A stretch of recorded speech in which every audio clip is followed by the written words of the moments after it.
All right, so I'd like to call the meeting to order. Can I get a roll call, please? Mrs. Craig. Here. Mr. Hayden.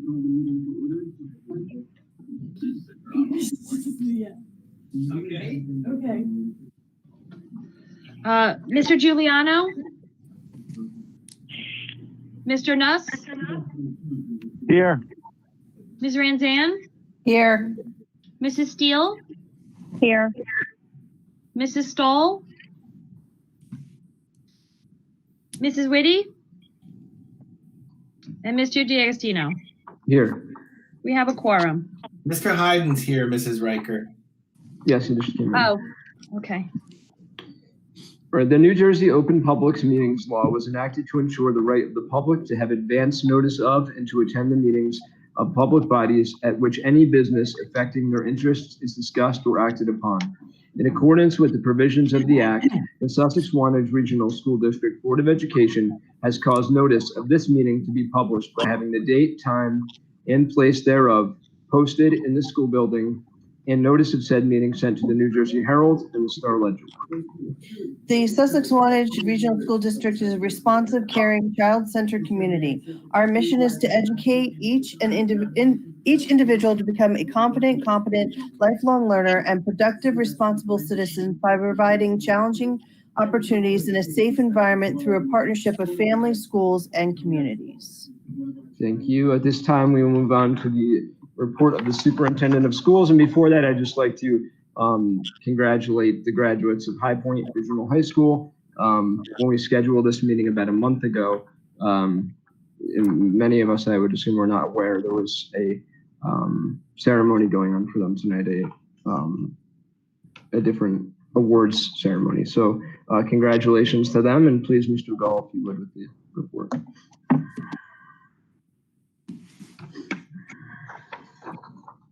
We didn't do the flag salute. I'm sorry. Can we go back? Can we join me in the flag salute, please?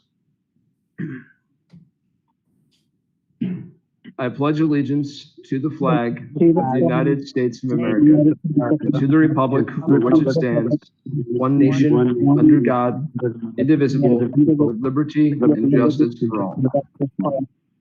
My apologies. All right. Got Mr. Gold. All right, thank you, Mr. D'Agostino. So the purpose of tonight was to kind of give you a brief update on the roadmap to reopening subcommittees. We had two subcommittee meetings.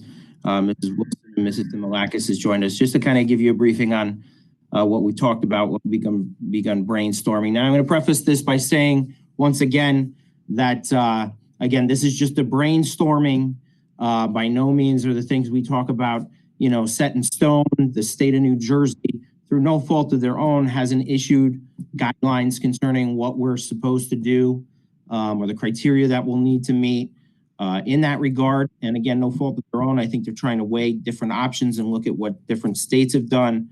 So there are some things that we've been looking at that kind of point in various directions, but the time frame for releasing that information from the NJDOE has not been released yet.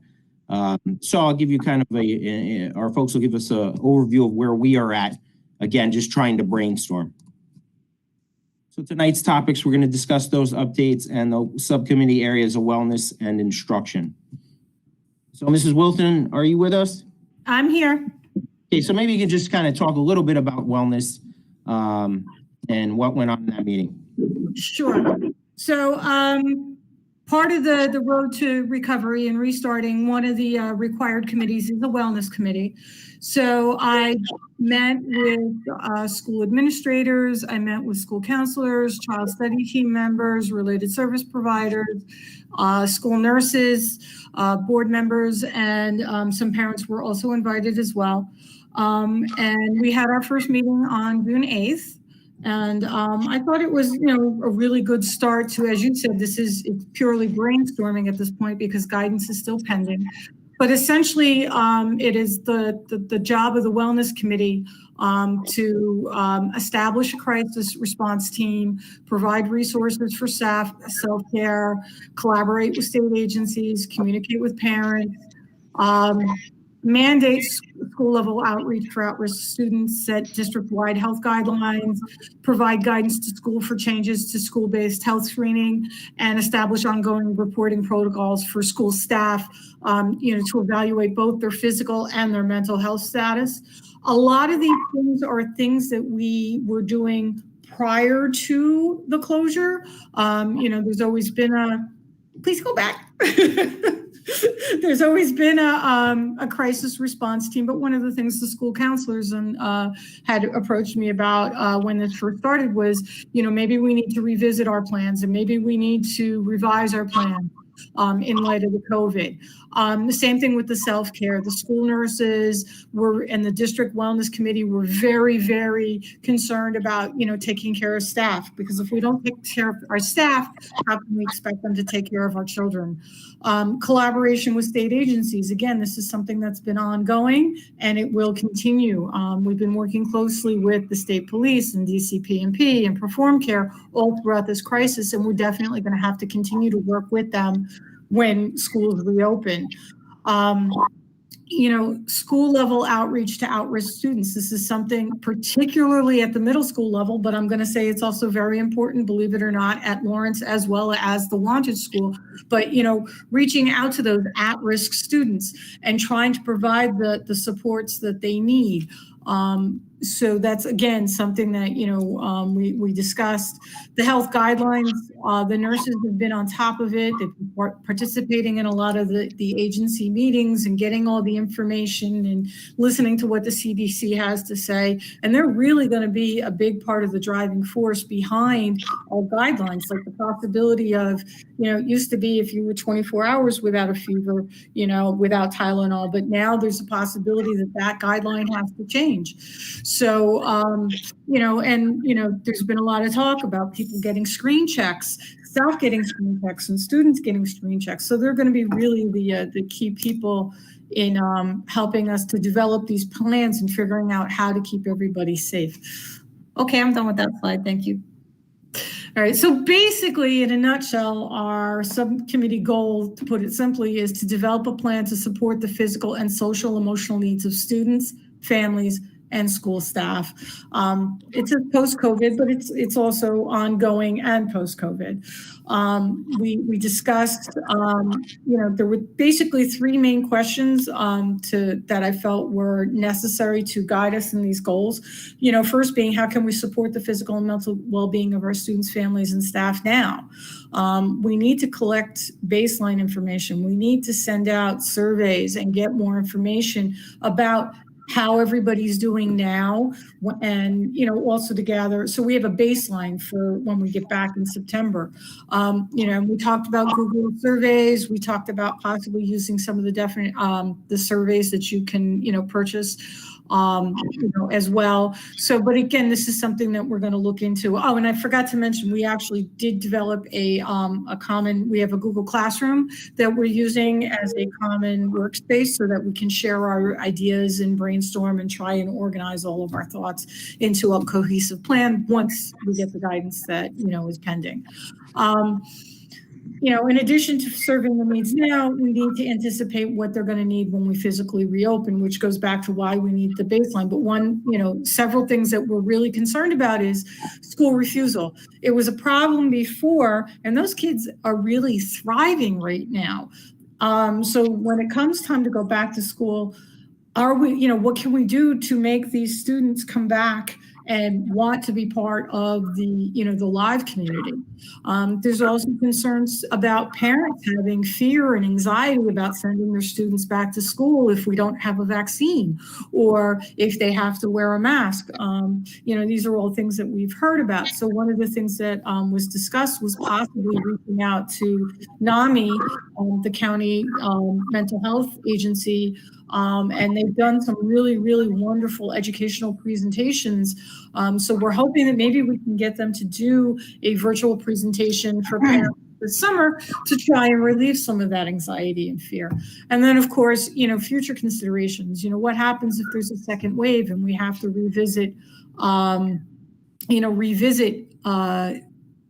remote learning again.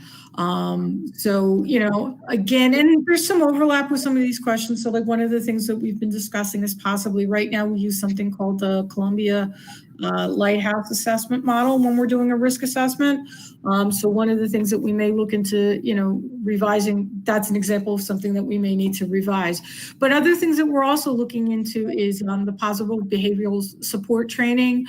Dr. Maurice Elias, this is kind of his baby. He's with Rutgers University, and he really does a really wonderful program that building based, works with the teachers, works with the students, works with families. So possibly having him come in and consulting with us for 3 full-day workshops. And then the other possibility, and again, it goes along the lines of positive behavioral supports, is something called Conscious Classroom. And they have a lot of really, really great strategies and programs where they educate about trauma and how trauma and stress affect learning and what we can do to help our students learn how to cope with these traumas and remediate for the trauma so that we can get them engaged and keep them engaged. Because if we can't get them and keep them engaged, whether we're live or remote, it's going to be really, really difficult to move them forward educationally. So I think that's the last slide. Yes. Any questions? Thank you, Vicky. Mrs. Thimolakis, you want to kind of give an overview of the various things that have been discussed in instruction? Sure. So we had a meeting on June 3rd with about 24 various members of our teaching staff and faculty and some Board of Education members. And what we really focused on was some questions about our time during remote learning. So some positive things that have happened during remote learning. Many of the board members and community members discussed that using videos in Google Meets was a great way to connect with students, ensuring that students are understanding concepts.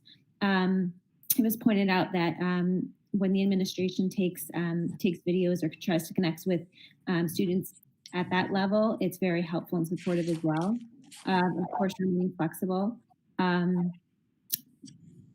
Parents, students, teachers are really developing that understanding of technology and the possibility of when we do return back to school full-time in that capacity, really infusing more of that technology into in-person instruction would be beneficial for a variety of reasons, but especially if we happen to have to close again suddenly, or it does prepare for the future. And then another positive during remote learning is ongoing communication with other teachers and stakeholders. The communication has been positive. Some areas to enhance during remote learning, the attendance and participation rate, especially on those Google Meets and Google Classrooms, and how can we enhance accountability while striking a balance with other dynamics that are impacting students. And a significant portion of people, especially at the K through 2 level, had requested hard copy packets. So enhancing that accountability and how to focus on that. Also, enhancing the structure of requirements and assignments. Developing strategies beyond resources, to address the social emotional needs, which Vicki spoke about as well. Spending additional time training students, faculty, and families with technology tools. Again, we were kind of thrown into this, and I think that students, faculty, and families have done a superior job at understanding this, but really looking to spend additional time developing the wealth of technology tools we have available. Enhancing requirements for teachers and discussing structured schedules for teachers, from teachers to students as well. So the asynchronous versus synchronous learning and or a blended approach. The survey we had sent out discussed the need for asynchronous learning, but some feedback was possibly a synchronous approach going forward or a blended. And then having a varied approach for each respective school was also embraced. Thank you. We spoke about some invaluable technology tools used during remote learning. Again, as I spoke about, the Google Meets and the Google Classrooms as well. One of the concerns from teachers were when calling when calling family members, often family members don't pick up for like 201 numbers or blocked numbers or anything like that. So the option of calling from a cell phone using the school phone number, is that an option? And we're not positive at this time. Also, many teachers discussed their success with the Remind app, which is the ability to text parents without using personal cell phone numbers. We can run when 13 or over. So at the middle school level, students can also sometimes receive if they are 13 or over. Teachers can send pictures and videos and have verbal communication. Another discussion was the use of Google Voice. And back to Remind, we're considering making Remind a district endorsed tool. And then another invaluable technology tool is the Seesaw for the younger students. Some of the concerns addressed, and this was the first of the committee meetings. So we had a wealth of concerns, and we kind of just absorbed them, and then we'll be making an attempt to address all of the concerns within the various committees that we have. So we will be assisting the New Jersey, we did actually assist the NJDOE with a survey for parents to develop a plan, and the survey was administered, I believe, Friday of last week. Another concern is if we begin virtual programming in September, especially, let's say, third grade students have never even seen the faces of their second grade students. Their incoming students. Same with any grade level, they haven't met those students yet. So forming a connection will be crucial, but very difficult with those students. If school is still virtual and families are going back to, or families are, being forced to go back to work, will students have access to online learning opportunities? Will they be in daycare centers where they're not able to have a one-to-one device? So that's a concern as well. And again, that's contingent upon the NJDOE guidelines. I think we've had success with making Google Classroom an official teacher lesson planning tool. Another concern was the social emotional learning, which Vicki spoke about and I spoke about earlier, but especially at the younger level, at all levels, really, students really need to interact and play as part of their development, and that's not able to happen at this time. Another question was about students bringing devices home daily. In the event that we have to snack clothes, students can have their device with them. So tossing around ideas, some districts have that option at this time. And Vicki spoke about this too, so I won't spend a tremendous amount of time, but will parents send their children to school with updated guidelines? And then again, we postponed our survey as the NJDOA just released their survey.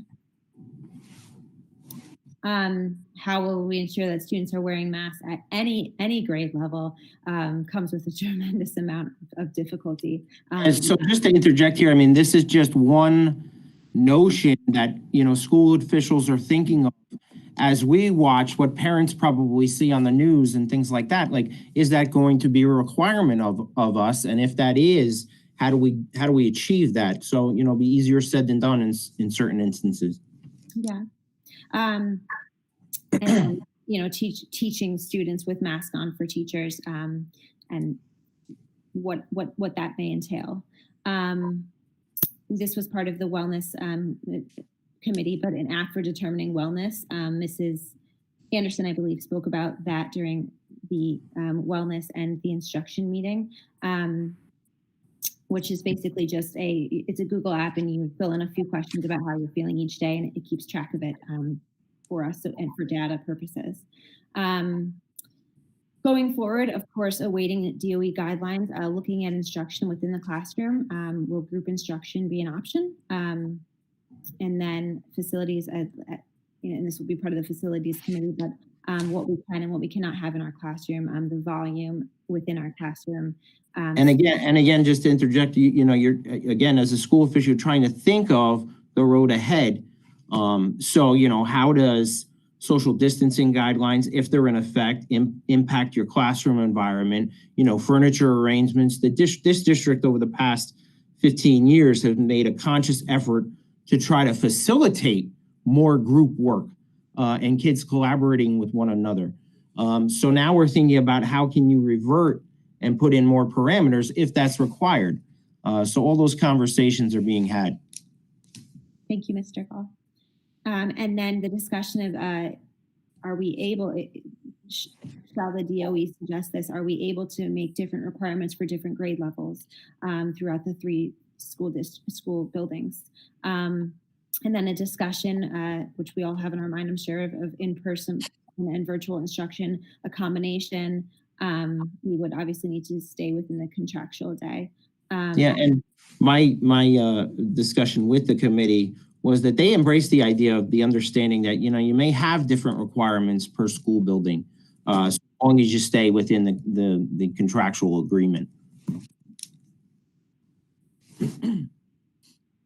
And shall we have to move into a different direction? You know, for example, if some students needed to be taught virtually and some students needed to be taught in person, depending on guidelines from the DOE, reviewing the certificates of all staff members and when discussing those alternative schedules. Another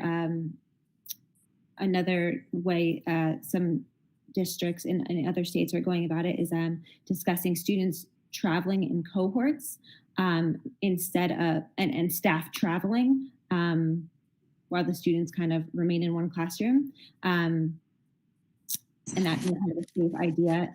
And so discussing that, especially with age limitations, and then how crucial and important movement is to development for all age levels, really.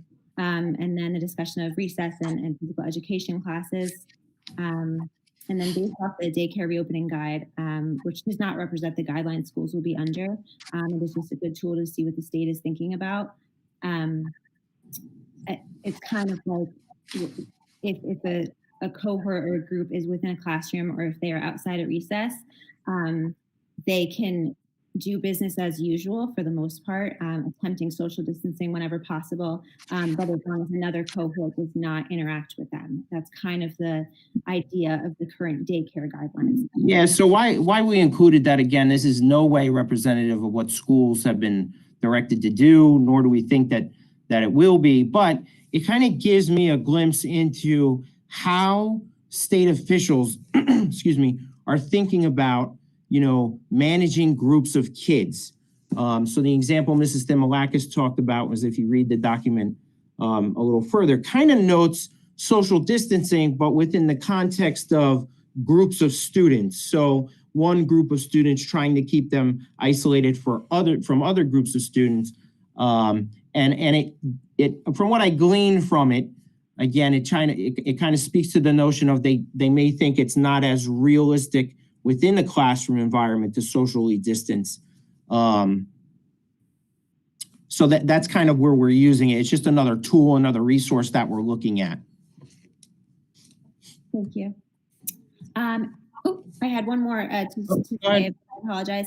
Large assemblies, you know, there's many benefits of large assemblies, especially through the social emotional learning aspect. They may no longer be an option. So looking into creating videos using the incredible technology that we have and that we are diving deep into instead, I think could be a unique opportunity to keep those assemblies alive while we're not able to sit in an auditorium. We tentatively have another meeting scheduled for next week. However, if there are no guidelines released, then we'll be talking about a different date. Thank you. So thank you, Mrs. Thimmelakis. Thank you, Mrs. Wilson. Just an idea that I'm having about trying to streamline some of the subcommittees, because some of the topics kind of overlap, and you may you know, have a better understanding or better contribution to make if we kind of join forces. So governance, operations, and facilities, if it meets with the board's expectation, I like to pool them together, you know, also make the meetings a little more efficient. Instruction and technology, and then wellness, you know, under mental health, social emotional learning, kind of on its own to influence the other committees to some extent. And the graphics department put finance right in the middle there, touching all of those, because we know that makes Mrs. Riker happy, and that she'll have intricate input into those various things because we, as you know, we turn to her for money. And all kidding aside, we don't have a graphics department. All right. So just to do next, a little more concrete in terms, we're still awaiting, again, NJDOE guidance about reopening requirements. And I know they're looking at a variety of different things. And when they put something out, they want to put it out and kind of clarify all the questions you might have at that juncture. So I don't have a time frame on that, but I'd like each subcommittee to plan for reopening scenarios in their respective area. What would be the challenges? What would be the pros? What we need to take in consideration. So the different areas include just a regular return to school. You know, there'd be very little thing that we need to change for that. The next scenario would be returning to school with social distancing measures. That would kind of be, in my mind, a next level. Then, you know, exceeding the split sessions, encompassing kind of an A-B schedule. And we looked at, you know, high schools throughout the state. That's something they kind of patterned their programs after in many cases.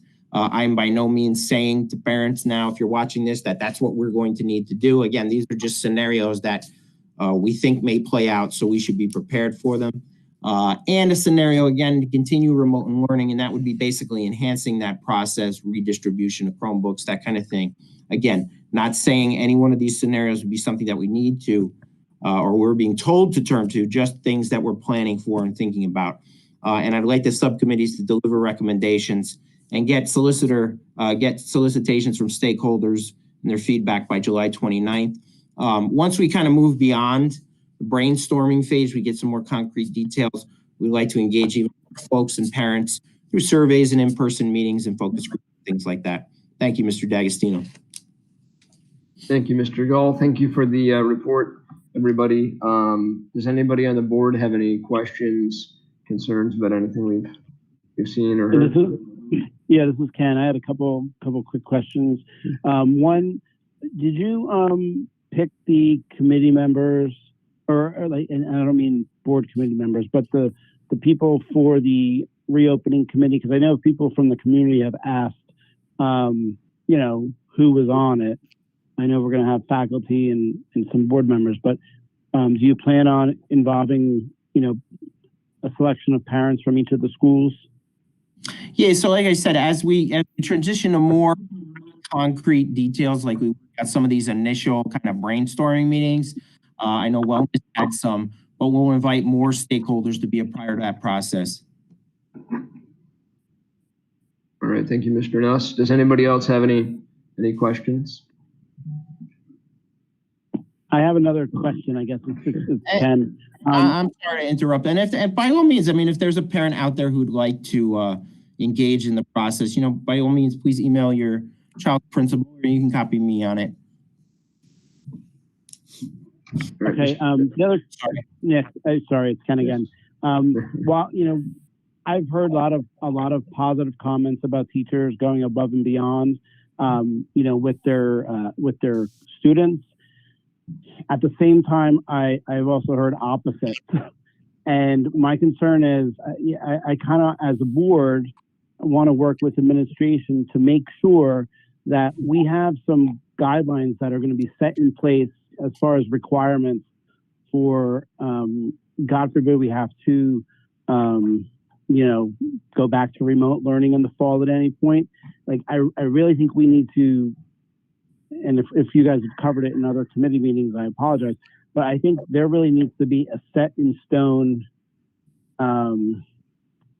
expectation for teachers that are going to make the parents feel like we're planning for the worst case scenario and we're prepared. Because having some teachers do a great job and you know, communicate once or twice a week with video classes is great, but when there are teachers that are not doing that, you know, you have those parents that are feeling like they're getting the short end of the stick for their kids. So I don't know how we can all work on that, but does anyone else have that same concern, or has anyone else heard that from the community? I'm sorry. I have a child in 8th grade, and I've had really good communication with the teachers, But the one thing I've done, if I feel like maybe there's confusion for my daughter or there's an issue with something that's not understood, I reach out and I say, okay, No, I've done that too. Communication or, you know, I don't even know what the right word is, a lack of understanding, or so can we just get some clarity as to what role we're taking, you know, what we need to do, I guess. Yeah, just to interject here. I mean, listen, I think that the entirety of this process, you know, as described to me by another board member, has been a giant pilot program for the United States of America. And the subcommittee process is taking the things that, you know, Mrs. Dimolakis went over that worked well and the things that needed improvement on. And the subcommittee itself, which is composed of teachers, are saying, you know, things that are probably in alignment with what you're saying. And I think they're going to build on the foundation that's been set. Absolutely. Is So there any other? I don't want to, all I'm saying is I want to make sure that come the fall, if we are staying home, or God forbid we have to have the kids at home, like we need to be prepared, and whatever we need to do as a board, we need to make sure everyone's doing the same thing. You can't have half of the teachers doing, you know, like we're going to have to come up with a set of standards, I think. And, you know, I don't know. Has anyone else had any personal comments from people? I certainly have comments. Hello. Good, Mr. Hutton. The first thing that we have to do, delivery of curriculum is extremely important, as Mr. Nuss and Mrs. Craig said. Right now, the focus needs to be a safe environment for the student during their entire day. We have to see if we can get on board with acquiring the necessities out there in order to put the kids back to school in September. And there's a great chance they won't be able to get back there. But if we look around the world and see what every district is doing in light of this pandemic, we have to try and access PPE for our staff, students, and whoever comes in contact with the kids, and make a plan for delivery of the students to school and the scheduling before we start talking about how we're going to deliver possibly what we've been trying to do now, which I agree with whoever said that it was a pilot program around the world. We have to try and access what's out there that's going to be in really grave shortages. Well, we're not going to be able to do anything in September. That's just my concern. Thank you, Mr. Bob, Hutton. I agree with you. I absolutely agree with you. But I think part of the frustration is, and I know it's part of the frustration that I'm seeing, is that and I don't know if any of you are all doing it, I'm looking at multiple states every day. What is this state doing? What is this state doing? What is this state doing? And unfortunately, we get somewhat shackled by the fact that we're not getting guidance. And it's going to be, and I think you'll agree, Bob, you've been around as long as I have, that what's going to happen is we're going to get this letter or this documentation that says, boom, do this, and it's going to be the end of July, and we can pre-plan all we want. And I'm in agreement with you because I'm hearing it too. Well, I'm not sending my kid back to school. Well, I'm not doing this. Well, I'm not doing that. And I have no answers. And we're going to get some unfunded, you know, guidelines of what it is that we're supposed to do. So I think if we prepare for the worst and hope for the best, and I don't mean that in a mild sense whatsoever, but we still don't even know if New Jersey is going to let us do online learning as part of our 180 days. So I'm not disagreeing with you. I'm absolutely agreeing with you. But I think the frustration runs. And if you look, there's other states that are, Indiana just came up with a beautiful plan and they still have a ton of questions. Pennsylvania came up with the plan, not really comprehensive. There's a lot of plans out there, but until we get our state to say, hey, you got your 180 days and you can count that in virtual, it's like we're like climbing up a mountain backwards. And I agree, we need to have a plan, but how do you plan when we're not even getting guidance from the big guys? That's the hard part here that I think I don't believe you really understand what I was trying to say. What I was I'm trying sorry, to say, Mr. Mitchell. not make a plan, but there are going to be certain items that we are going to need that have been needed Agreed. around the world from districts that are going to go back to school, whether it's our country or internationally. We're going to need some sort of masks. We're going to need measurements on the ground. We're going to need all those things. We're going to need plans to transport our kids to and from the building, or the discussion about whether they're going to be learning at home or not is going to be mute because they're not going to be able to learn at school if we can't get them there. We have Agreed. to access these items and these actual resources. Well, we're not going to be able to teach the kids at all. I'm not, the discussion about how we're going to virtually learn next year is we're learning now, and I'm sure educators and administrators are having discussions like this right now. How do we make it better next year? We have to. What we as a board have to do is how do we figure out financially and actually realistically how we're going to be first in line to get these items and have the facilities set up so that our kids can go back to school under the most basic of terms. I mean, we have to look where everybody around the world, whether it's Italy, Australia, Japan, what is every one of those places doing? And we have to be in line right now to get those things. Do we need masks? Do we need measurements on the thing? Do we need special tables at the cafeteria, or do we not do cafeteria at all? We have to be planning that. Discussing about how we're going to deliver the curriculum in a better way virtually. We don't know that that's going to be the case, but we know that when we go back to school, before there's a vaccine available, that we're going to have certain items, and we need to get in line to get those items as soon as possible before anyone else. Thank you, Mr. Hyden. Mrs. Ranzan, did you have something? But what I was just going to say is that that's all true, but we also still have to keep in mind the curriculum and instruction part. I mean, that's what I do for being on the curriculum and special services. I mean, I do believe with you, we need all this PPE, but we also need, which I think is more intricate, is how are we going to teach these kids? Because right now, there's been a lot of negatives about, I think there has to be more structure when it comes to if we're going to go back. We don't even know when we're going to go back. I do agree that we need PPE, but I think the more intricate is how are we going to teach these kids once we get into school? So I think you're all on a similar page, and that's where those various scenarios that I asked the subcommittees to plan for kind of come into play. Correct.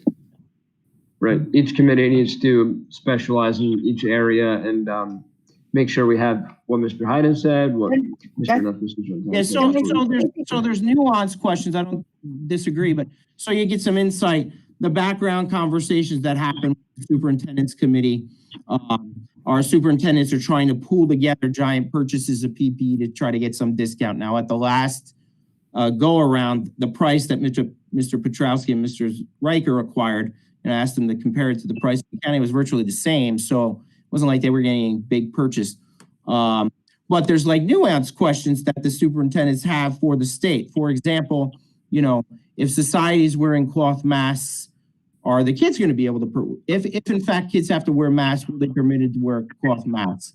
And if you were required to give PPE, how much PPE would you have to give students or staff? So there's definitely a need, whether it's you're going to make a bulk purchase for each school in the sense that definitively, like I can say in my head, I know definitively I'll need them for the nurse's office and for staff if the requirement isn't to wear them every day, to have them. But a student comes into the nurse's office and has a respiratory symptoms, you're going to have to put a mask on them. I can infer that now, but there's a lot of those nuanced questions that you just don't have answers to right now. And Mr. Hyden's bringing up an accurate point in the sense that you're balancing this need of you have to try to get ahead of the curve to get in line, because I think Mrs. Craig said it, if they announce that. For example, you're going to need a plexiglass shield like you see in supermarkets and stores, convenience stores, things like that. Once they announce that, good luck trying to find plexiglass. So you're trying to balance those scenarios. So things that we already had gotten ahead of the curve on was months ago. We had gotten orders out for certain cleaning supplies and cleaning tools. And to give you an idea, there was a back order on that. So we probably don't anticipate those until July. Same thing with technology devices like hotspots that provide internet access. Fortunately, we had did a drop shipment on a small amount of latex gloves, surgical masks, which aren't the N95s, but the the blue ones, and goggles. And we were able to get those, readily pretty quick from our supplier. I'm not going to give out their name, but those came in. If we ordered, the other way I'm kind of thinking about in my mind, if the state or every state said, you all need X amount of surgical quality masks or N95 masks, it's going to revert to a situation where nobody will be able to find them anymore. I kind of experienced, kind of related to when the state governors in our region were commenting on finding supplies, probably 2 months ago about ventilators and things like that. And they had articulated that, it became a situation where New York was competing with California to get, I think it was ventilators at the time and N95 masks, and that was driving up the costs forever. And they were saying, we need the federal government to step in. So at this juncture, one of the more helpful things would be the subcommittee work and the state of New Jersey to release definitive information about what you're going to need. But again, just looking at the daycare document, again, it doesn't serve as a criteria for what we're going to have to do. It just gives me insight into this is what they're saying for organizations that oversee the management of children. So it gives me a little bit of insight, and I encourage you to reflect on it maybe for the next subcommittee meeting if you skim that document. Thank you, Mr. Gall. All right, if nobody else on the board has anything, if you do, please speak, but otherwise we'll move on to audience remarks. Do you have anything, Mr. Gall? I do not. All right, well, then with no audience remarks, we will move on looking for a motion to adjourn, please. I'll make that motion. Thank Oh, you, wait, Mrs. wait, Hanson. wait. Can I just wait? Hold on. Sure, go ahead, Mrs. Gregg. I just wanted to say, this past Friday, I know the board is very familiar with Mr. Toast. He did all of our veterans plaque presentations. He's kind of like the historian of the town. He's been out and about trying to help people by bartering, seeing if they need masks, if they need wood. He happened to have a very terrible accident at the head of my driveway. His truck was totaled. He was tipped over. We had to pull him out. So I'm going to ask the board and anybody who knows him to say a prayer, and I'm going to be working personally, not having anything to do with anything else, to try to help him out. But I just would ask the board that we all know what an amazing human being he is, and the fact that he's a veteran and a town historian, and I think he knows everybody in this town, literally, that you all say a prayer for him. Thank God he wasn't injured, but it was quite an accident. Thank you, Mrs. Craig. And yeah, Mr. Toth is quite a gentleman, and we appreciate everything that he does, not only for the district, but the community. And I'm sure the whole board would echo that sentiment as well. I just wanted to say thank you for making us aware of that too. And I just want, if I could just jump back to Mr. Hyden's comments and the discussion we were having about the PPE. I don't want to, I just want to get on a little bit more. The only other point I'll make, which I'm sure you're all aware of, is that, I'm not saying it was it's going to be super easy by any means to get those masks, even though we were able to get them in a short amount of time. The other dynamic that we saw was the prices through the roof. So that's something, that I know gives Mr. Riker agita daily. All right, so we have it. We have a motion to adjourn from Mrs. Ranzan. I'll look for a second, please. I'll second. All right, thank you. And all in favor? Aye. Aye. Thank you, everybody. Have a great night. Have a great night, all. Take care. Have a great night.